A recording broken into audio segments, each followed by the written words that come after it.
Hey guys, it's Meg. I am going to be speaking on hipsterism. Yes, the dreaded topic of hipsters. So, what do you think of when you think of the term hipster? What does hipsterism mean to you?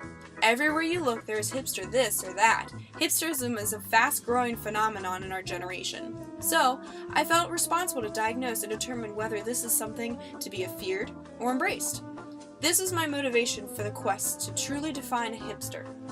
I began my journey by conducting research that involved participants in a few interviews and surveys in order to hopefully learn a consensus definition from which I can then produce my own definition. I found a variety of definitions, mostly negative. Most of the participants claim that hipsters are considered to have a very bad reputation.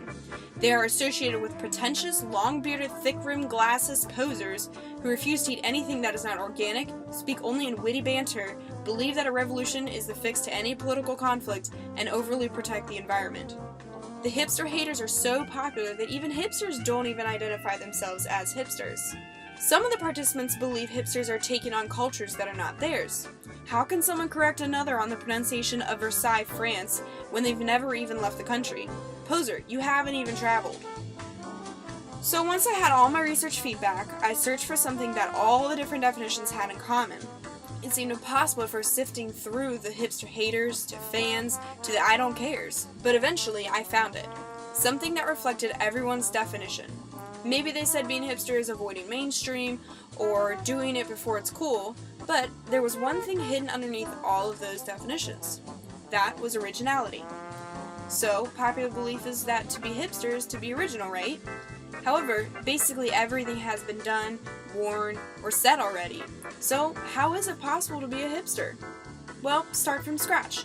What's the one thing that you have that no one else in existence before, during, or after you does not? You. You is the definition. I don't believe that hipsterism is a bad phenomenon. I believe that it is abused by posers. To me, a quote-unquote bad hipster is simply a poser who claims that they enjoy something they really don't in order to play it cool or gain popularity. A quote-unquote good hipster is someone who honestly enjoys something because it expresses who they are.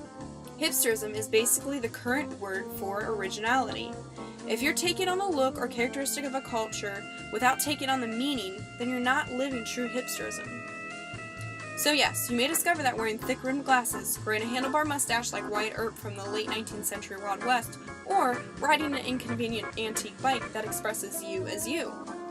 That only makes you a poser if it's for status's sake. You could look exactly the same as a poser, but the difference is what's inside. Do those things because they express you. So, everyone does have it right. A hipster is someone who is original. The definition has been there the entire time. However, people have misunderstood the key word original. Everything's been done. So next time you photobomb or buy your frappe from Starbucks, do it because it's what you love to do, not because you're trying to prove something. Being you is being original, because there is only one you in all of human history. Humanity never seems to learn to just be themselves, so go ahead and be the first to do it. Do it before it's cool.